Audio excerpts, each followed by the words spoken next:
सबसे पहले बहुजन समाज के हमार सादर जय भीम नमो बुद्धाय साधुवाद बा। आप लोगन के बहुजन म्यूजिक मंच की ओर से सुने के मिलल नाचा नंदो ओढ़निया तू ओढ़ के, ये दूसरा गाना जात बा। देखी कोनो ननद अपना भौजाई से कहता का कहले बा साहब, आवा नाचा भौजी मिशन गीत बजाई के, आवा नाचा भौजी मिशन गीत बजाई के।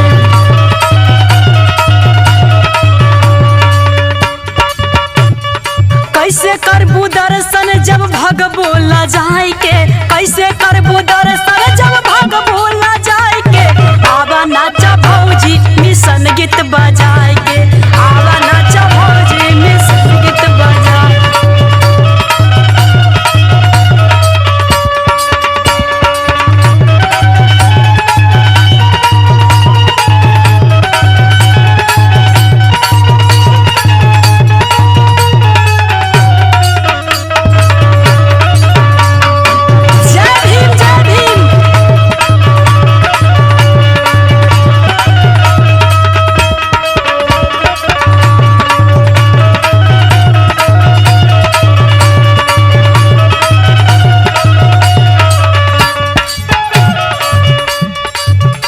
और का कहतनी,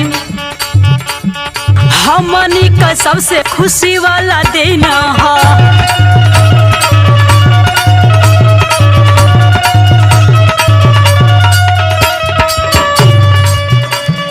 सब लोग देखाया जब भगती में लीन है।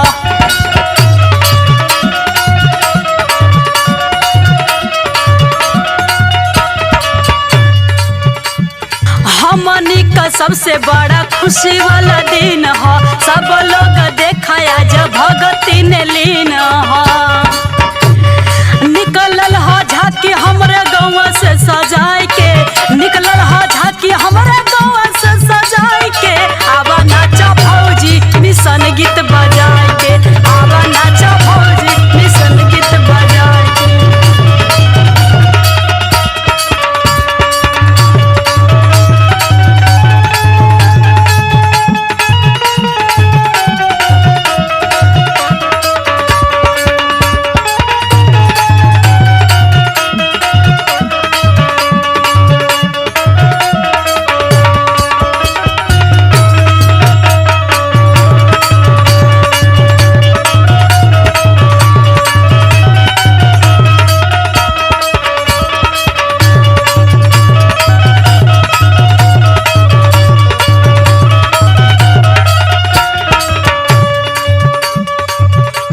कहतानी कि देखा भौजी हमारा आखिरी बात बा, एक मान ले।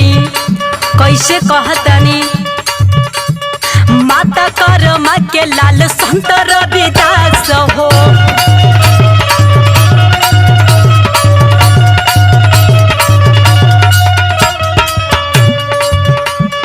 भीमा बाई के भीम रचे इतिहास हो।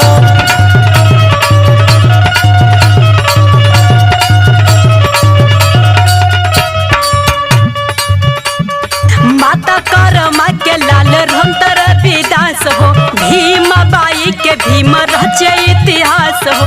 संजय बेदर्दी कंचन काजल के गवाए के, संजय बेदर्दी कंचन काजल के गवाए के, आवा नाचा भौजी मिशन गीत बजाए के, आवा नाचा भौजी मिशन गीत बजाए के, आवा नाचा भौजी मिशन गीत बजाए के, आवा नाचा भौजी मिशन गीत बजाए के, आवा नाचा भौजी मिशन गीत बजाए के, आवा नाचा भौजी मिशन गीत बजाए के। Presented by Bhim Mission Bhojpuriya।